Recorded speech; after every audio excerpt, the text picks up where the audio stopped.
Alright, Dolphins fans, so I am going to now do my whole video, the complete video on everything that's happened, what our 53-man roster now looks like currently. There's obviously going to be updates and changes probably over the next couple days, maybe even, straight up until, that lead into this week. We have to see, what kind of waiver wire claims are made, see what the practice squad is going to look like, and so on and so forth.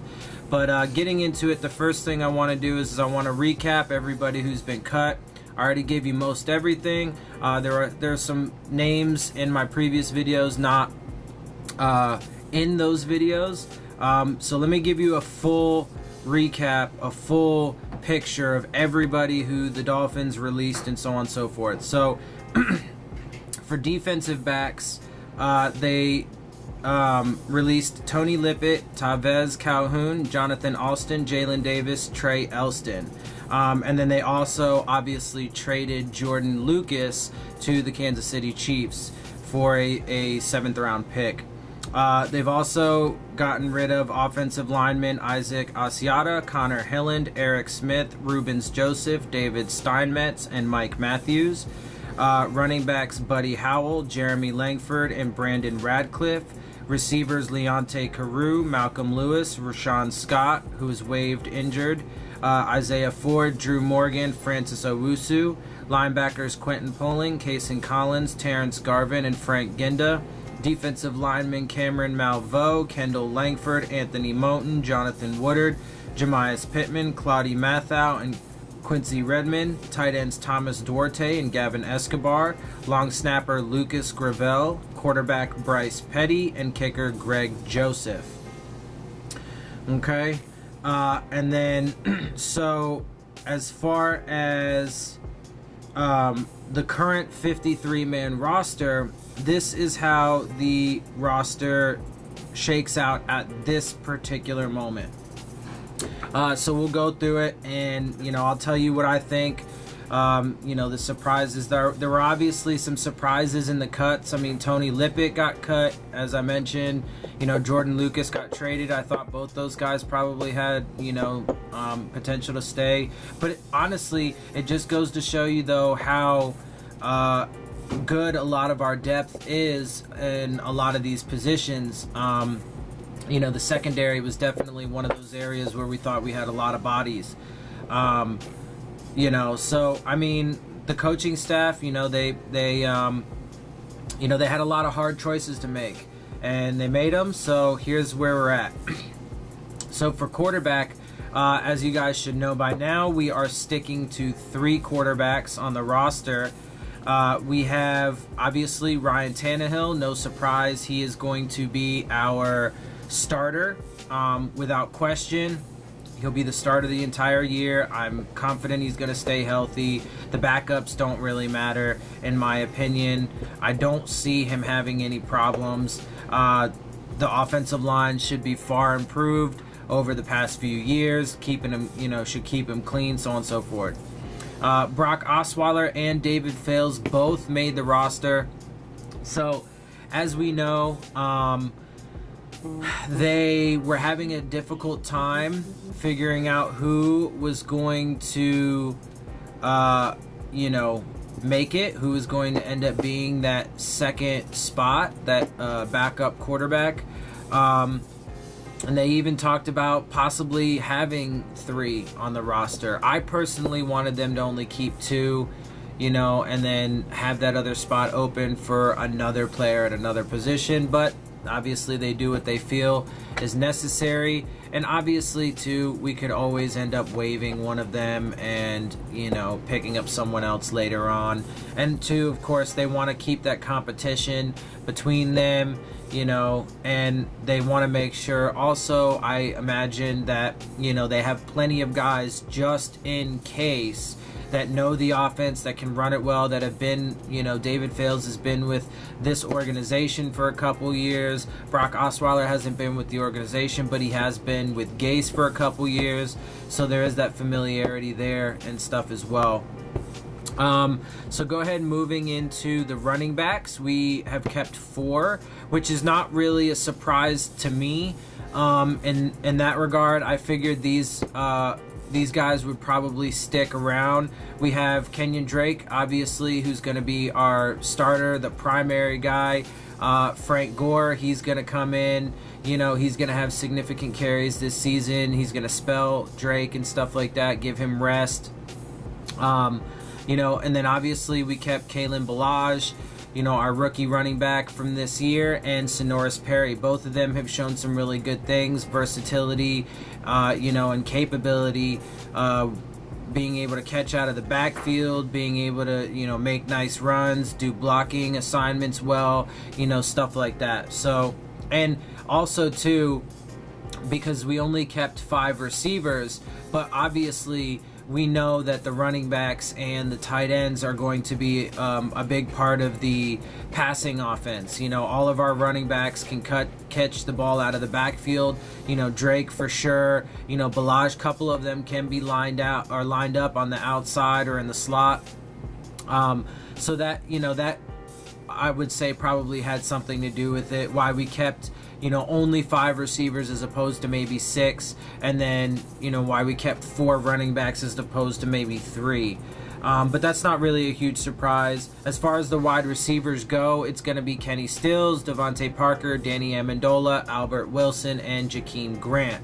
So that definitely not a surprise. I think everybody kind of figured they were going to be the top 5. And again, obviously we know that you know, the running backs and the tight ends are going to play a significant role in the passing game as well. Plus, too, like I said, I figure some of those, you know, maybe Isaiah Ford, Francis Owusu, Drew Morgan, you know, there's some guys out there that'll probably, you know, be on the practice squad too. So I'm not concerned with that at all. I think we definitely had a lot of depth at wide receiver. Okay, so getting into our tight ends, we're keeping 4. This isn't a surprise to me. I kind of figured this actually would be the way it panned out. I thought that if we were going to keep 3, though, it would be Gesicki, Smythe, and Gray. I thought that if we kept 4, it was going to be Gesicki, Smythe, Gray, and Derby, and that's how it turned out. So we have Mike Gesicki, Durham Smythe, Marquise Gray, and AJ Derby as our 4 tight ends. Gesicki and Derby are, you know, they're better known for their pass catching. Durham Smythe and Marquise Gray are better known for their blocking, but they're all really versatile. They can all do it rather well. Gesicki's getting better at his blocking. Smythe's doing well in the passing game. Marquise Gray is definitely solid on both fronts. And AJ Derby is, you know, primarily a catching tight end, but he's got, you know, the ability to block as well. Okay, so moving into our offensive line, we're keeping 9 guys. So you have the 5 starters, which is going to be left tackle Laramie Tunsil, left guard Josh Sitton, center Daniel Kilgore, right guard Jesse Davis, right tackle Jawan James. Absolutely no surprise there. You know, obviously we know those are going to be our starters. As for the backups, we kept 2 guys who play both center and guard, so they're interchangeable on the inside, and 2 guys who play tackle. So we kept center guard Ted Larson, center guard Jake Brendel, tackle Sam Young, and tackle Zach Stirrup. Honestly, not a huge surprise there.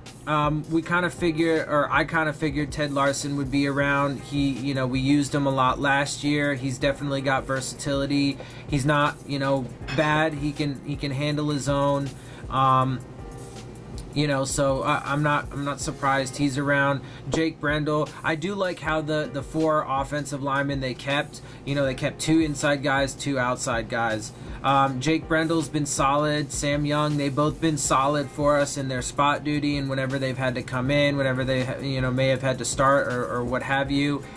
So that is solid depth there. I'm satisfied with that. And Zach Stirrup, he's 6'9", he's huge. He's definitely a very, very, very intriguing prospect for us, and definitely a very intriguing developmental player. So it's cool to see him around as well too. And that covers the offense. So that's 25 guys on offense. We have 25 defensive guys and then 3 specialists, obviously. So moving into the defense, we've kept 9 defensive linemen. So this is not a surprise. We know that they're going to be rotating in a lot. It's 5 DNs and 4 defensive tackles. But one of the DNs, or some of the DNs, well, they're very interchangeable. I mean, there's a lot of interchangeable guys, and they're going to be mixing them up. So we kept Cameron Wake, Robert Quinn, Jordan Phillips, Akeem Spence, Devon Godshaw, Charles Harris, Andre Branch, William Hayes, and Vincent Taylor. And really, none of those guys are a surprise at all. You know, none of those guys, and we were really deep, I think, you know, on the defensive line. You know, like we got rid of Cameron Malveaux and Jonathan Woodard. Those are some really good guys, you know, definitely flashed, have shown some potential. So hopefully one or both of them can end up on the practice squad. You know, we obviously still have to wait and see how that pans out. But I like that defensive line. I think they're going to be nasty. I think they're going to be, you know, in super attack mode all year. I think they're going to be able to collapse pockets. They're going to be able to hold up and stout in the run game. And I think they're going to cause pressure for sure on, you know, opposing quarterbacks. So I like that. Okay, so then moving on, we have 6 linebackers. Okay, so that's good. We kept Kiko Alonso, Raekwon McMillan, Jerome Baker, no surprises there. Chase Allen and Stephon Anthony come after that. Not surprised by that either. Honestly, there don't seem to really be too many surprises.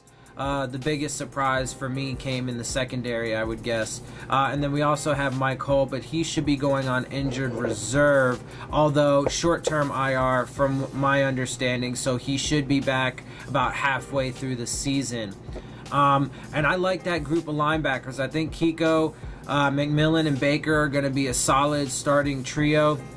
I think that they're going to get better and better and better. I think that we won't have to wait too long to see that, because Alonso is healed, he's healthy, he's ready to play. McMillan and Baker have already played together at Ohio State, so they already have just kind of a natural chemistry coming in, and I think that group is going to be solid. And I like Chase Anthony and Chase Allen and Stephon Anthony and Mike Hull as the backups. I think those are 3 solid backups that have done good things. They need to be more consistent, and they need to be you know, more in their place for sure if and when they do hit the field. But I like that group for sure. Okay, and then getting into the defensive backs, we have 10 defensive backs. No real surprises here other than the fact that, like I said, Tony Lippett's no longer here. Jordan Lucas is no longer here. Jordan Lucas got traded to the Kansas City Chiefs. We cut Tony Lippett. Apparently, you know, he's having a hard time getting back to form after his Achilles injury that really sucks for him. He was coming on for us. I wish he would have stuck around. Who knows? Maybe he'll end up on the practice squad. We'll figure that out. But anyway, so our corners are Xavier Howard, Bobby McCain. No surprise there. Cordray Tankersley, Torrey McTyer, Cornell Armstrong made it. He was our, I want to say, 6th round pick of ours this year. I think he was 6th. And then, you know, our safeties are Rashad Jones, TJ McDonald, Minkah Fitzpatrick, Maury Smith, and Walt Aikens. I mean, that group, that secondary is going to be nasty. I think they are going to be something special this year. I think this entire defense is going to be special this year. I think the entire team is going to be special this year. They're going to be making plays left, right, up, down, sideways, and all kinds of which ways. It's going to be crazy. It's going to be a lot of fun. I'm super excited. So I'm really happy with how this you know, roster shook out. And then so obviously the 3 specialists, we have kicker Jason Sanders, punter Matt Hawk, and long snapper John Denny. Absolutely no surprises there. you know, there was a competition between Jason Sanders and Greg Joseph. Jason Sanders definitely had the slight edge over him the entire way through, and he was a draft pick, so no real surprise in all actuality. And then John Denny, I mean, it's his 14th season. He's been so consistent. He's the longest tenured Dolphin on the team at this point, for sure. You know, he wants to keep playing. He's healthy. He's obviously a cheap body. Long snappers don't cost very much. And eventually, though, one day we will have to move on from him. But, you know, he's holding strong. He's doing well. He's doing good. So he is back. And so that does it. That is the current 53-man roster. So I've now broken down and recapped everybody that got cut today. I have gone over everybody who has currently made the 53-man roster. I hope you guys like it. I'm really satisfied with this team. I'm super excited about this team. Obviously, there can still be some changes, like I said before, you know, through waiver wire and other claims and stuff like that over the next few days, and we still have to put a 10-man practice squad together. So, with that said, I'm going to go ahead and end it here. If obviously any press conferences come out over the next few days, you know, I'll give you that as well in future videos. But for now, I'm going to end it here. And I hope you guys enjoyed it. If you did, please hit the subscribe button, share it with your friends, hit the like button, and definitely leave me, you know, some comments, some questions, concerns that you have about the roster. You know, if you have any questions about why we kept, you know, certain people over other people, or, you know, why we did what we did, go ahead and ask me. If you have any concerns about certain things, go ahead and put them in there, and, you know, we can talk about it. And, you know, with that, I'll sign off. I hope you guys have a great day. Let's get ready for, you know, our upcoming preseason, or excuse me, season opener against, it's also our home opener against the Tennessee Titans a week from this Sunday. So it is almost here, guys. We are on the edge, on the verge of real live football where it matters. We have a lot of excitement surrounding our team, and I'm super excited. I'm super excited. I can't wait. All right, I'm going to shut up. I'm going to leave. I'm going to end this now. So with that, I'll see you guys soon, and fins up.